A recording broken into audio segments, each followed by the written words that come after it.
Pessoas com direitos se acham no direito de usar a propriedade privada onde moram como bem entendem. Eu acredito que essa história pertence aqui, já que trata de pessoas completamente ignorando o significado de propriedade privada.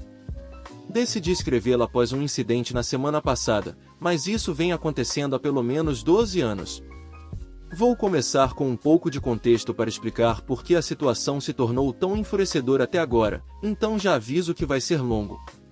Moro em um pequeno prédio de apartamentos em uma rua muito movimentada, com uma pequena praça com uma escola bem em frente, além de muitas lojas e bancos ao redor, então você pode imaginar que há pessoas demais passando por aqui todos os dias. Quase todos os prédios de apartamentos têm sua entrada principal na calçada, mas no nosso caso é diferente.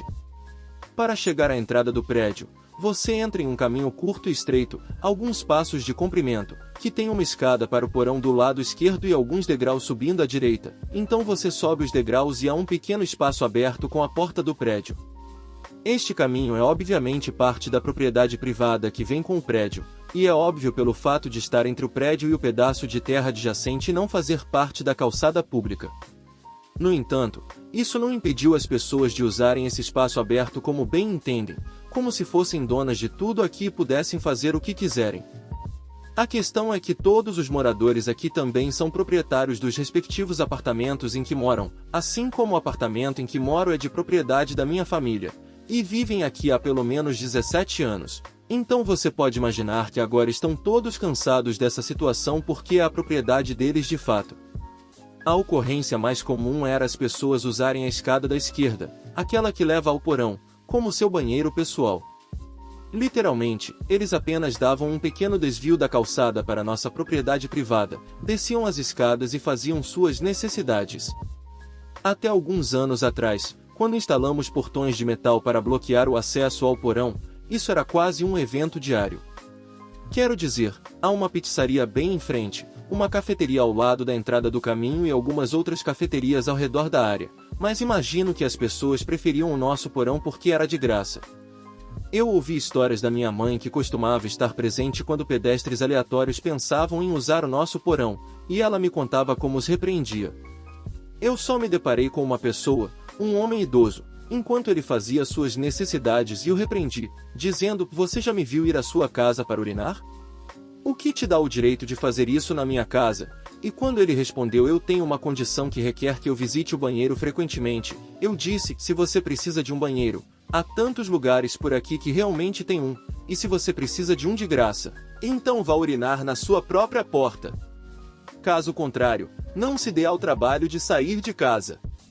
As pessoas provavelmente me ouviram até o ponto de ônibus na próxima quadra, porque eu estava recebendo olhares quando cheguei lá. Também poderia ter sido porque eu estava furiosa e literalmente tremendo. A outra ocorrência comum é jovens usando essa área como ponto de encontro e sujando. Nosso prédio de apartamentos tem 3 apartamentos usados como centros de aprendizagem, um é para computadores e então recebe principalmente adolescentes e os outros 2 são para crianças em idade escolar. As crianças em idade escolar vão e vêm com seus pais, então não temos problemas com elas, mas os adolescentes são diferentes. Às vezes, eles até usavam o interior do prédio, conversando, fumando e sujando. Felizmente isso durava pouco porque eram pegos pela minha mãe e pelo meu irmão. Não estou falando sobre esperar alguns minutos para que seu amigo desça para que vocês possam sair juntos. Estou falando sobre ficar por mais de 1 hora, ser barulhento e jogar lixo por aí. Como se os adolescentes não bastassem, durante a quarentena nossa propriedade era usada como ponto de encontro para pessoas de idades mais avançadas também. Eles pegavam café na cafeteria ao lado da entrada do caminho e depois vinham para a entrada do prédio e ficavam, conversavam alto e sempre sujavam. Desde então, é mais comum encontrar lixo espalhado todas as manhãs do que não encontrar nada. Isso me leva ao incidente da semana passada. Eram cerca de 1h20 da manhã quando comecei a ouvir sons de pessoas rindo, batendo umas nas outras e falando alto a essa hora da noite. Também há a possibilidade de que eles tenham vindo mais cedo e eu não tenha notado, depois de tantos anos. Parece ruído branco se estiver abaixo de certo nível de ruído, embora isso seja altamente improvável porque minha varanda fica bem acima da entrada do prédio e aquele grupo estava muito barulhento.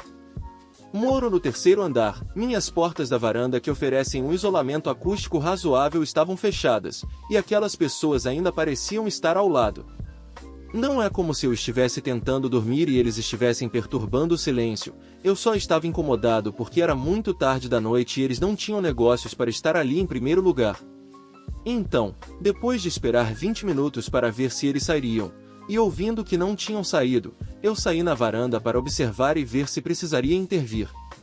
Ao sair, vi um grande grupo de meninos, provavelmente na faixa dos 15 a 20 anos, simplesmente sendo barulhentos demais e agindo como se estivessem em sua própria casa. Para ser honesto, geralmente me sinto um pouco assustado quando sou apenas eu contra um grupo grande, mesmo estando na segurança da minha casa, então não disse imediatamente nada, e estando no terceiro andar, eles nunca me notaram. Eu os observei por cerca de 10 minutos para ter certeza de que precisava intervir, e para reunir coragem suficiente para fazê-lo, ou melhor, para reunir raiva suficiente para não me importar em ter medo haha. Depois de observá-los por esses 10 minutos, vi que aparentemente não tinham a intenção de sair ou diminuir os níveis de som. Eles também estavam fumando e jogando os cigarros no chão bem em frente ao prédio. Um deles jogou o cigarro ainda aceso no pedaço de terra vazio ao lado do nosso que tem plantas verdes.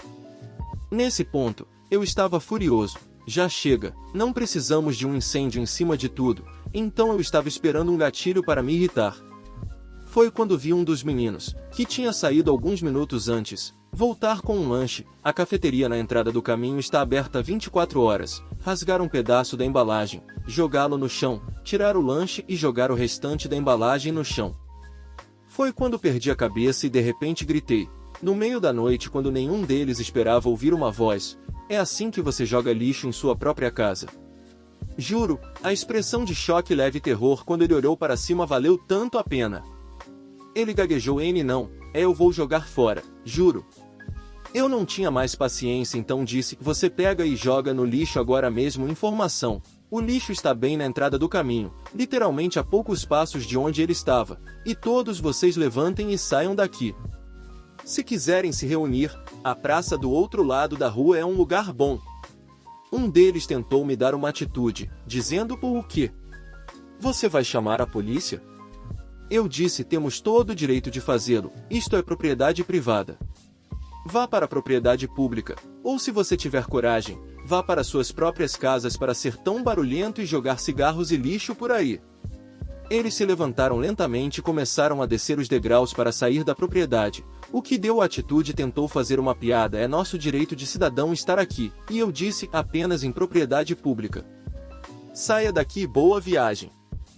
Fiquei lá observando para garantir que todos saíssem. O que tinha o pacote de lanche estava olhando para cima o tempo todo enquanto saía, ou para verificar se eu ainda estava lá ou para lembrar do meu rosto, mas todos saíram e não voltaram. Juro, a adrenalina depois que eles saíram foi tanta, levei mais 2 horas para sentir sono novamente. Mas definitivamente valeu a pena, não apenas porque expulsei pessoas que não tinham nada a ver com isso em primeiro lugar, mas também porque sempre tive medo de dizer qualquer coisa quando eram mais de uma pessoa, e tudo deu certo. Para ser honesto, estava com medo de qualquer possível retaliação deles nos próximos dias, mas até agora já se passaram 5 dias e está tudo bem. Emoticon rindo. Edição: para todos que dizem para colocar portões na frente, vocês estão absolutamente certos. É algo que os proprietários discutiram anteriormente porque a situação estava demais.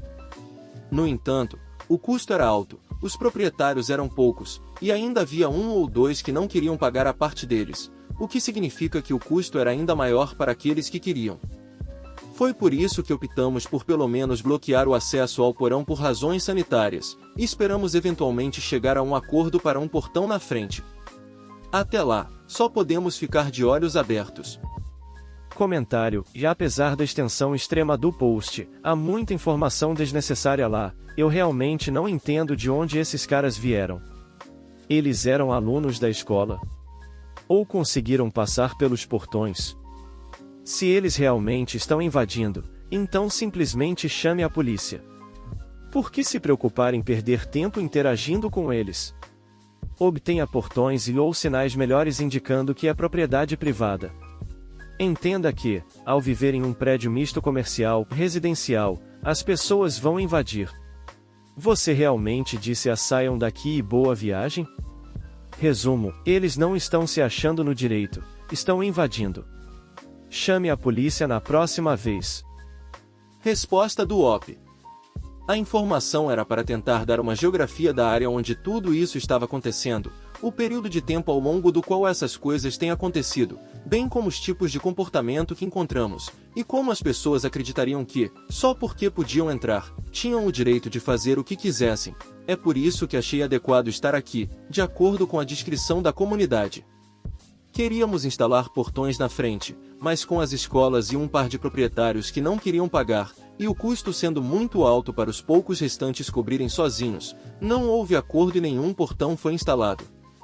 Então, basicamente, pessoas de todos os tipos e idades simplesmente passavam para usar o porão como banheiro ou para ficar de bobeira, mesmo que não seja claramente parte da propriedade pública.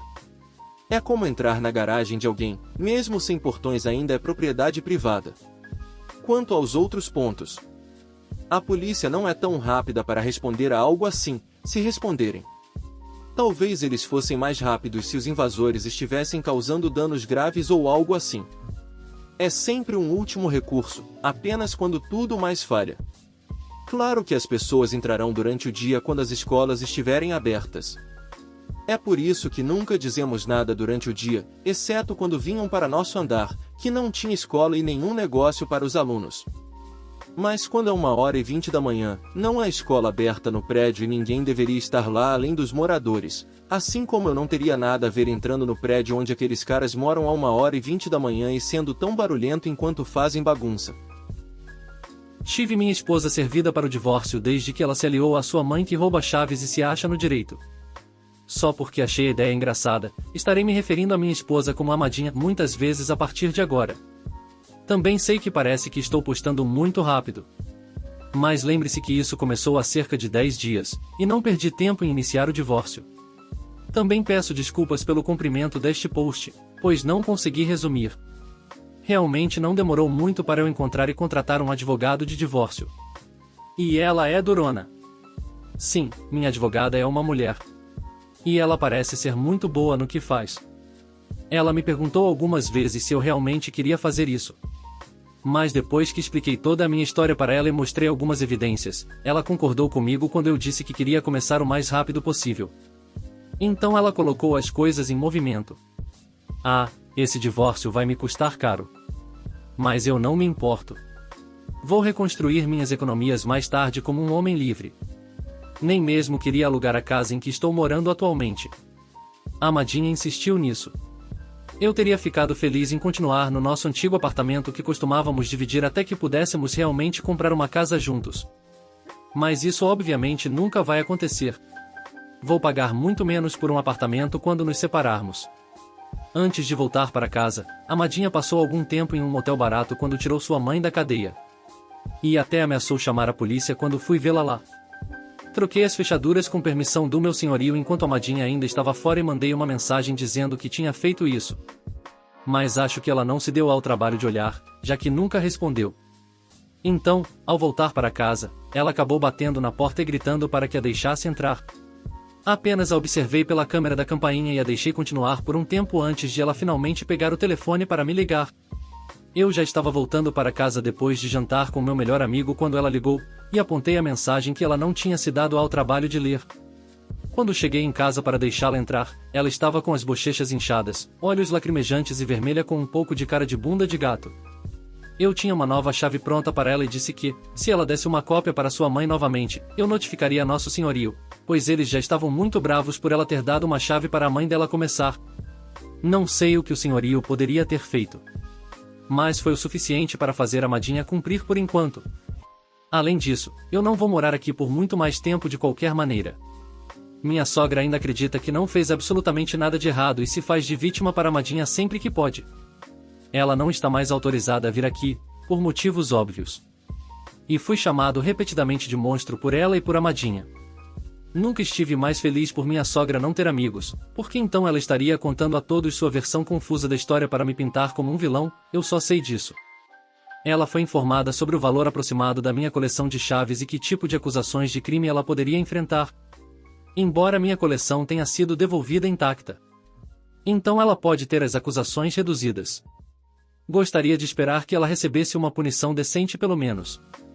Mas não estou realmente contando com o sistema para jogar o livro em uma manipuladora como ela. Como disse no meu post anterior, a Madinha também pagou a fiança da mãe dela e o que devia para a casa de penhores com dinheiro da nossa conta conjunta e, em seguida, disse com arrogância que não iria repor o dinheiro. Basicamente, foi um movimento de poder terrível, e a única maneira de ela tentar colocar todo o custo em mim. Desde então, removi tudo o que tinha naquela conta e parei todos os pagamentos futuros para que ela não pudesse gastar meu dinheiro também. E mudei minhas senhas para praticamente tudo. A Madinha surtou comigo quando finalmente verificou a conta há alguns dias, porque isso significava que o que ela pagou pela fiança da mãe e o reembolso da casa de penhores estavam todos com o dinheiro dela apenas. E agora não havia mais acesso aos meus fundos para complementar os dela. Apenas ignorei o ataque de birra dela e fui para o escritório em casa para assistir anime no meu computador. Ela bateu na porta por um tempo exigindo que eu falasse com ela. Eu apenas fiquei quieto e coloquei fones de ouvido. A Madinha repetidamente exigiu que eu retirasse todas as acusações contra sua mãe e até disse que, se eu realmente amasse, não apenas pararia com tudo isso, mas também cobriria os custos. Quando continuei recusando, ela se mudou para o quarto de hóspedes. Ela tentou me expulsar do quarto principal primeiro. Mas deixei claro que não vou desistir do quarto principal quando ela é a culpada. Ela tentou começar a tirar minhas coisas, mas eu apenas a bloqueei enquanto apontava o dedo para o rosto dela e disse não, como se estivesse falando com um cachorro. Ela acabou chorando e dizendo que eu a estava humilhando. Mas eu não me importei. Então, para mais uma decepção dela, ela me admitiu puro ódio que, até essa bagunça começar, estava planejando deixar a mãe morar conosco em tempo integral em breve por causa do estado de sua casa de acumulador. Ela se gabou que ia apenas trazê-la enquanto eu estava no trabalho. Eu disse a ela que supostamente éramos parceiros iguais antes disso tudo acontecer. E eu estava cansado das decisões unilaterais dela. E enquanto eu estiver pagando 50% do aluguel, a mãe dela não vai morar aqui. E se ela tentasse, eu jogaria todas as coisas da mãe dela fora imediatamente. A Madinha parecia que ia explodir e saiu furiosa para tomar uma bebida e fazer uma ligação alta com a mãe na cozinha. Comecei a tirar as coisas dela do quarto principal e as deixei na outra sala para ela. Também coloquei uma nova fechadura na porta do quarto principal. Eu servi a Madinha em seu trabalho, o que ela disse que a envergonhou muito na frente dos colegas dela. E ela surtou comigo novamente quando chegou em casa. Aparentemente, ela não levou a sério minhas ameaças de divórcio até que esses papéis estivessem realmente em suas mãos. Ela disse que eu não podia fazer isso. Mas eu disse a ela que estava acabado. Ela deixou bem claro onde está. Eu disse que aprendi uma frase bastante interessante online. Quando as pessoas mostram quem realmente são, acredite nelas. E ela claramente me mostrou quem ela realmente é. E não é a mulher por quem me apaixonei. Aquela mulher desapareceu e foi substituída por uma garota mimada que se recusa a agir de acordo com a idade logo após nos casarmos. O que torna bastante óbvio que ela fez isso de propósito. Neste ponto, não acho que ela nunca me amou. Apenas minha carteira. Não posso continuar casado com uma mulher que me enganou para casar com ela. Então ela começou a gritar comigo que não era uma caçadora de fortunas. Então eu perguntei se ela teria inclinação para continuar casada comigo se eu tivesse feito todas as mesmas coisas com ela. Ela tentou negar no início, depois olhou em volta como se estivesse tentando encontrar uma resposta melhor. Então ela apenas fez uma gaslighting para desviar como de costume. Mas eu não aceitei. Eu disse a ela naquele momento que não vou renovar o aluguel da casa com ela porque não quero viver com uma mulher petulante que não posso confiar. E se ela quiser manter a casa, pode começar uma nova locação para trazer a mãe dela assim que eu for embora. Finalmente, foi quando as verdadeiras lágrimas começaram. Ela disse que eu estava destruindo nossa família. E eu disse, que família? E apontei como não temos filhos, e a mãe dela é mais importante para ela do que eu. Nós não temos família. Então eu apenas saí. Ela chorou alto na sala por horas, mas eu a ignorei. Agora ela está me dando tratamento de silêncio total e não vai me olhar nos olhos. Estou realmente gostando disso. O que parece deixá-la ainda mais irritada. Como um bônus adicional, avisei meu senhorio atual sobre a Madinha querendo trazer a mãe para morar. Dei a ele todos os detalhes que tinha sobre Mil, o estado da casa de acumulador dela e o quão enganadora a Madinha é. e avisei que se ele deixasse minha Mil morar em qualquer propriedade que ele possui, ela a transformaria em um desastre total. Ele me agradeceu por contar e agora não vai permitir que a Madinha renove o contrato sozinha se ela tentar. Ele estará anunciando a propriedade em breve. A Madinha ainda não tem ideia, e provavelmente só teria conseguido pagar a casa com a ajuda da mãe. Mais uma coisa. Ontem, alguém me avisou para tirar meu nome completamente da conta bancária conjunta para não ficar no gancho por nenhum cheque especial. Levei isso a sério e fui ao banco para fazer isso. Só levei alguns minutos para fazer, e o banco fica 10 minutos de carro. Tudo certo agora. Tenho trabalhado em casa ultimamente, então tive tempo. Todos os extratos da conta já foram impressos e entregues ao meu advogado também. Então posso lavar minhas mãos disso. Edit, e não sei se são as mesmas regras em todos os lugares. Mas o banco não teve problemas em remover meu nome da conta como consignatário quando eu insisti. Não havia dívidas na conta, e tinha muito mais do que o saldo mínimo. O banco provavelmente informou a Madinha. Mas, independentemente de ela saber que fiz isso ou não, não importa, já que ela atualmente não está falando comigo. Edit 2, e eu notei alguns comentários apontando como foi completamente desnecessário eu mencionar que minha advogada é uma mulher. Olhando para trás, eu escrevi isso como um completo idiota. Eu estava apenas bastante animado no momento. Não, isso não é uma desculpa, reconheço isso. Mas o quão rapidamente essa advogada me ajudou apenas me deixou tão feliz. Vou me certificar de não parecer tão idiota quando falar dela novamente a partir de agora. Comentário: coloque códigos de segurança em todos os serviços públicos. Um truque sujo que ouvi falar é ligar para os serviços públicos, como a companhia de gás, e cancelar a conta. Resposta do OP. Não ficaria surpreso se a Madinha fosse tão mesquinha. Mas isso também significaria que ela ficaria sem esses serviços públicos também. O que duvido que ela queira. Obrigado por assistir até aqui. Se inscreva no canal se ainda não for inscrito e deixa seu like. Isso me motiva muito, valeu e tenha um ótimo dia.